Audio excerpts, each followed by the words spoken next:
जय हिंद दोस्तों, मैं हूं अनूप और आप सब लोग देख रहे हैं ग्लोबल कॉन्फ्लिक्ट। दोस्तों आज के वीडियो का जो 2 अपडेट है उनमें से सबसे पहले अपडेट में मैं आप लोगों को P8 मैरीटाइम सर्वेलेंस एयरक्राफ्ट के बारे में बताऊंगा और कैसे इन एयरक्राफ्टों को आधुनिक बनाया गया है और किस तरीके से एयरक्राफ्टों में इस्तेमाल होने वाले एक नया रडार एयरक्राफ्टों के स्टेल्थ सबमरीनों को डिटेक्ट करने का कैपेबिलिटीज को बढ़ा दिया है। जबकि वीडियो का दूसरा हिस्सा इंडिया के अस्त्र मिसाइल को लेके होगा, जहाँ पे आप सब लोगों को अस्त्र मार्क 1 और मार्क 2 के बारे में तो पता ही होगा, पर मैं आप लोगों को अस्त्र मार्क 1 या मार्क 2 के बारे में नहीं बल्कि मार्क 3 के बारे में बताऊंगा। तो दोस्तों डिटेल में जानने के लिए वीडियो के आखिर तक बने रहिए और चैनल को सब्सक्राइब और वीडियो को लाइक जरूर कीजिए। दोस्तों दुश्मन के स्टेल्थ और कम आवाज करने वाले सबमरीनों को डिटेक्ट करने के लिए अमेरिका की तरफ से एक नया टेक्नोलॉजिकल इनोवेशन किया गया। दोस्तों अमेरिका द्वारा अब ट्रेडिशनल सोनार और मैग्नेटिक एक्वेस्टिक सिग्नेचर फाइंड करने वाले इक्विपमेंटों को रिप्लेस करते हुए अपने P8 मैरीटाइम सर्वेलेंस एयरक्राफ्टों में एडवांस एयरबोर्न रडार इस्तेमाल किया जाएगा। अमेरिका की तरफ से डेवलप किया हुआ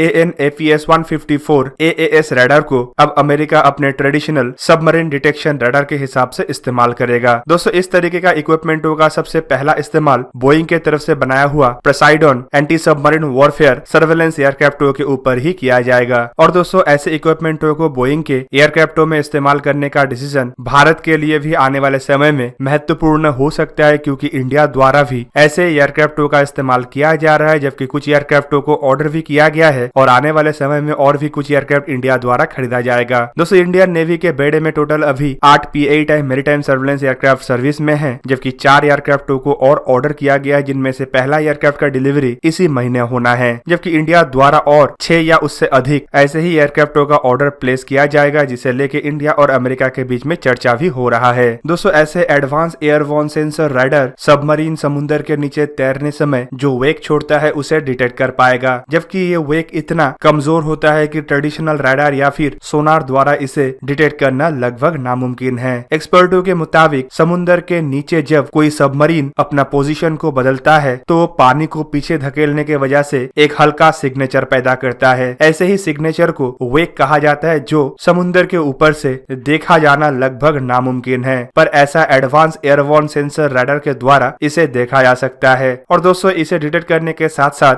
समुद्र के नीचे तैरने वाला सबमरीन के पाथ और सबमरीन को भी डिटेक्ट किया जा सकता है। ऐसे मौके में पोसाइडन एयरक्राफ्टों में इस्तेमाल होने वाले anti submarine air launch torpedo को दागा जा सकता है, जो इन सबमरीनों को आसानी से काउंटर कर पाए। दोस्तों आपके जानकारी के लिए बता दूं कि फिलहाल पोसाइडन एयरक्राफ्टों में मार्क 54 लाइट वेट टॉर्पेडो का इस्तेमाल किया जा रहा है, पर हाल ही में खबर ये भी आया था कि भारत के खुद के द्वारा डेवलप किया हुआ लाइट वेट टॉर्पेडो को भी भारत अपने पोसाइडन एयरक्राफ्टों में इस्तेमाल कर सकता है। और इसी वजह से भारत द्वारा काफी कम संख्या का टॉर्पेडो और एंटी सबमरीन और एंटी शिप मिसाइलों को खरीदा गया है। दोस्तों ये जो AN/APS-154 रडार है, इसे अमेरिकी कंपनी रेथियन के तरफ से बनाया गया है और ये एक मल्टी फंक्शनल रडार है, जिसे पोसाइडन एयरक्राफ्टों के नीचे लगे हुए पोर्ट्स पे भी लगाया जा सकता है। मतलब इसे एक तरीके से एक्सटर्नली भी इस्तेमाल किया जा सकेगा। दोस्तों कंपनी के एक्सपर्ट के मुताबिक ये active electronic scan array radar जैसे ही काम करता है और एयरक्राफ्टों के एक्सटर्नल पोर्ट पे लगाने की वजह से ये समुद्र के ऊपर 360 डिग्री व्यू रख पाएगा, जबकि इसमें कई सारा मूविंग पार्ट्स है जो डिजिटली कंट्रोल होता है, बोल के इसका एफिशिएंसी भी काफी गुना बढ़ जाता है। इवन कंपनी के तरफ से ये भी कहा जा रहा है कि ये एक तरीके का ऐसा मल्टी फंक्शनल इक्विपमेंट है जो खाली समुद्र के नीचे तैरने वाला सबमरीनों को डिटेक्ट नहीं करेगा, बल्कि समुद्र के ऊपर तैरने वाले छोटे से छोटे जहाजों को भी डिटेक्ट कर पाएगा और जमीनी टारगेटों को भी डिटेक्ट कर पाएगा।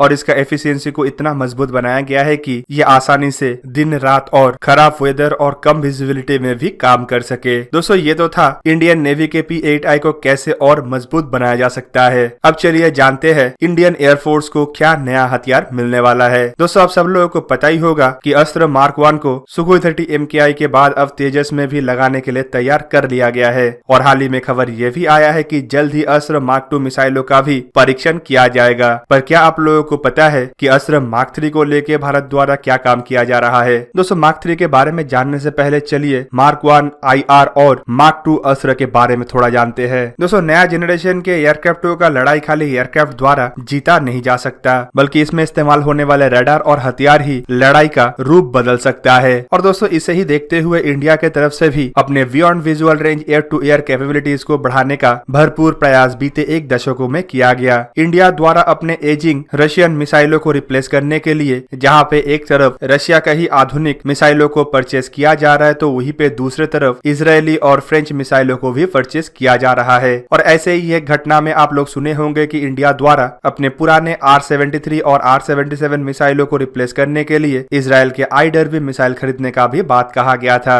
जबकि 2019 में भी एक रिपोर्ट में बताया गया था कि इंडिया द्वारा 400 Russian origin beyond visual range air to air मिसाइलों को भी परचेस किया गया। पर दोस्तों अब ये ज्यादा समय तक हमें करना नहीं पड़ेगा, क्योंकि इन मिसाइलों को रिप्लेस करने के लिए इंडिया का खुद का अस्त्र मिसाइल तैयार हो चुका है। हाल ही में अस्त्र मिसाइल के मार्क 1 वर्जन का भी ऑर्डर प्लेस किया गया है, जबकि इन मिसाइलों का ऑर्डर और बड़े संख्या में प्लेस किया जाएगा। एक रिपोर्ट के मुताबिक 248 मार्क 1 मिसाइलों का ऑर्डर प्लेस किया गया है, जिसे इंडियन एयरफोर्स के Sukhoi 30 MKI Mirage 2000 Hindustan Aeronautics Limited की तरफ से बनाया हुआ तेजस और एयरफोर्स और नेवी के MiG-29 एयरक्राफ्टों में इस्तेमाल किया जाएगा। दोस्तों अस्त्र मिसाइल को DRDO की तरफ से 1990 में बनाना शुरू किया गया था और इन मिसाइलों को कई बार ग्राउंड में परीक्षण करने के बाद बीते कुछ सालों में इसे इंडियन एयरफोर्स के एयरक्राफ्टों के द्वारा भी परीक्षण किया जा चुका है। अस्त्र मिसाइल को 70 से 100 किलोमीटर रेंज वाला beyond visual range air to air missile कहा जाता है, जिनमें अमेरिका के AMRAAM मिसाइल जैसे खासियत है। पर दोस्तों इन अस्त्र मिसाइल के मार्क 1 वर्जन से भी आगे बढ़ के इंडिया की तरफ से अब मार्क 2 मिसाइलों के ऊपर भी काम किया जा रहा है, जिसका रेंज करीबन 160 किलोमीटर हो सकता है बोल के ऐसे दावा भी किया जा रहा है। और सुनने को ये भी आया है कि मार्क 1 मिसाइलों को जहां पे एयरक्राफ्टों में शामिल करने का प्रक्रिया चल रहा है, वहीं पे मार्क 2 मिसाइलों को 2021 से ही टेस्ट शुरू कर दिया जाएगा। दोस्तों बात अगर यहाँ तक होता तो हम मानते कि इंडिया ट्रेडिशनली आगे बढ़ रहा है, पर अब तो इंडिया द्वारा मीटियोर जैसे एडवांस टरेन मिसाइलों के बराबर के अस्त्र मार्क 3 मिसाइल के ऊपर भी काम किया जा रहा है। और एक रिपोर्ट में बताया गया है कि मार्क 3 मिसाइलों का रेंज 100 या 200 किलोमीटर तक नहीं होगा, बल्कि इन मिसाइलों का रेंज करीबन 350 किलोमीटर तक हो सकता है। जैसे इंडिया द्वारा एयर टू एयर मिसाइल के हिसाब से तो इस्तेमाल किया जाएगा ही, साथ में इसे इंडिया